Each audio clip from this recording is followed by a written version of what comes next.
नमस्कार, विंध्या टाइम्स में आपका स्वागत है। गांव की सरकार बनाने की कवायद अपने अंतिम पड़ाव पर है। अंतिम पड़ाव पर इसलिए क्योंकि आज जनपद अध्यक्षों का, उपाध्यक्षों का निर्वाचन हुआ। निर्वाचन बहुत दिलचस्प था और हर चीज की दिलचस्पी इसलिए बढ़ जाती है, अगले साल सत्ता का संग्राम 2023 विधानसभा चुनाव है और चुनाव के पहले की तस्वीर, आंकड़े, डाटा, संख्या पूरी रफ्तार के साथ पार्टियों के मुख्यालय तक पहुंच रही है। और इस रफ्तार में क्या हो रहा है? इस रफ्तार में दूसरे के आंकड़े भी चले जा रहे हैं। जल्दबाजी इतनी है कि ऐसा लग रहा है कि बीजेपी कांग्रेस मुख्यालय पे जाके झंडा नहीं फहरा दे। ऐसा इसलिए कह रहा हूं क्योंकि परिस्थितियां इसी तरह की हैं। अब देखिए, फेसबुक में एक पोस्ट हुआ, आपके स्क्रीन पे वो पोस्ट है। उस पोस्ट में official BJP Madhya Pradesh @BJP for MP की तरफ से पोस्ट हुआ है और साफ तौर पे लिखा है, आप अपनी स्क्रीन पे देख पा रहे होंगे। सतना जिले की सोहावल जनपद पंचायत में श्री राजेश रावत एवं उचेहरा जनपद पंचायत में श्रीमती अंजू भागवेंद्र सिंह निर्विरोध निर्वाचित हुई हैं। अब थोड़ा सा स्क्रीन को रोक कर जूम करके देखिए। गले में कांग्रेस का पट्टा पहने सतना ग्रामीण अध्यक्ष दिलीप मिश्रा पीछे खड़े हुए हैं।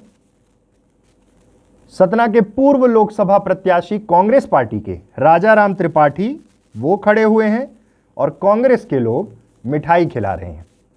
अब ये इत्तेफाक तो नहीं हो सकता, या तो ये हो सकता है कि ये लोग सब कांग्रेस से उठकर भाजपा में चले गए, क्योंकि भाजपा के ऑफिशियल MP बीजेपी के पेज से ये पोस्ट हुआ है। 2 फोटो ये पोस्ट किए गए, दोनों फोटो को ये ट्विटर पे पोस्ट रहे, बाद में हटा दिए गए होंगे। इसे सांसद सतना गणेश सिंह रिट्वीट कर रहे हैं। इतनी जल्दबाजी क्यों है? सवाल यह है, लोकतंत्र का महोत्सव है, निर्वाचन की एक प्रक्रिया है और इस निर्वाचन की प्रक्रिया में तू मेरा तमाम पद मेरे, इस मेरा के चक्कर में किसी तेरा को अपना बना बैठे। कांग्रेस के से ये निर्वाचित हुए। ऊपर लिखा भी गया, भाजपा कार्यालय के आधिकारिक साइट से भी अपनी बेइज्जती करवा ली। ये कांग्रेस के लोगों ने शेयर किया होगा। सोहावल जनपद कांग्रेस का हुआ है, लेकिन बीजेपी ने पोस्ट किया, प्रचार तो हो गया। फिर एक लिस्ट भी जारी की जिसमें जहां जहां पे मेंशन किया जा रहा है उस पर आपत्ति दर्ज कराते हुए कांग्रेस ने कहा कि ये तो हमारे लोग हैं, हमारे समर्थित हैं। अब बहुत दूर नहीं जाते हैं, रीवा में भी यही मसला हुआ। एक लिस्ट जारी की गई, आधिकारिक यहां से जिलाध्यक्ष अजय सिंह ने भी शेयर किया कि 5 जनपदों में 4 पर भाजपा की जीत, 4 पर भाजपा की जीत। जश्न शुरू। सोशल मीडिया पे पोस्ट एक 3 कॉलम का बनाया गया, जिसमें एक में नाम लिखा गया समर्थित, उसके आगे भाजपा, कांग्रेस और तमाम चीजें लिखी गई। नई गढ़ी से ममता कुंज बिहारी तिवारी को बताया कि ये भाजपा समर्थित प्रत्याशी हैं। चुनाव जीते, उसके बाद से उनसे बात नहीं हुई। उनके आधिकारिक फेसबुक सोशल मीडिया अकाउंट पे उन्होंने लिखा कि सोशल मीडिया के माध्यम से पता चला कि एक अफवाह फैलाई जा रही है कि मैं भाजपा समर्थित हूं, लेकिन ऐसा कुछ नहीं है। उन्होंने भी मेंशन कर दिया। इन तमाम चीजों को लेकर हर जगह चर्चा है। चर्चा इसलिए है कि इतनी जल्दबाजी क्यों है?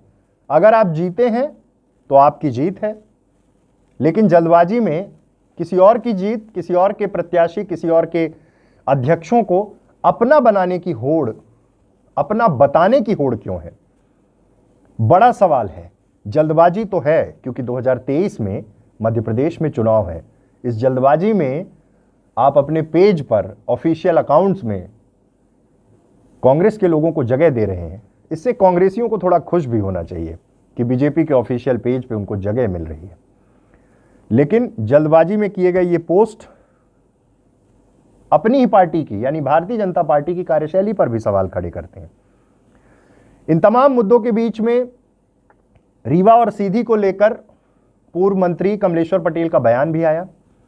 उन्होंने बताया कि किस तरह से सीधी में, सिंगरौली में उनकी पार्टी जीती, कितनी सीटें जीती, रीवा का भी मेंशन किया। आपको पहले वो बयान सुनाते हैं। त्रिस्तरीय पंचायती राज का जो चुनाव संपन्न हुआ था, उसमें चुने हुए हमारे जो जनपद सदस्य है, जनपद अध्यक्ष और उपाध्यक्ष के चुनाव का जो आज परिणाम आए हैं, वो कांग्रेस पार्टी के लिए काफ़ी अच्छा साबित हुआ है। हमारे सीधी और सिंगरौली में दोनों जगह आज 5 जनपदों में चुनाव हुआ, पाँचों के पाँचों कांग्रेस पार्टी विजयी रही। इसी तरह पूरे प्रदेश में जो आज चुनाव प्रथम चरण के संपन्न हुए हैं, उसमें कांग्रेस पार्टी की एक तरफा जीत हुई है। चुने हुए सभी साथियों को हम बधाई और शुभकामना देते हैं और स्वर्गीय राजीव गांधी जी के सपनों को साकार करें और पंचायती राज जो हमारी व्यवस्था थी उसको और मजबूती से लेकर जाने का काम करें, गरीबों को न्याय देने का काम करें, गांव को विकास की ओर ले जाने का काम करेंगे, ऐसी मेरी कामना है। जीत है तो आपकी है, हार है तो आपकी है, लेकिन याद रहे मध्य प्रदेश में 2023 में विधानसभा चुनाव भी है। उसके पहले गांव की सरकार, जनपद, जिला पंचायत, नगरीय निकाय, नगर निगम, यहां पर भी कवायद, जोड़ तोड़ की राजनीति, तमाम चीजें जारी है। रोमांच भरा अगला 1 साल होगा मध्य प्रदेश के लिए। 2023 विधानसभा चुनाव के पहले क्या क्या तस्वीरें देखने को मिलेंगी, ये बहुत महत्वपूर्ण होगा। बहुत बहुत धन्यवाद।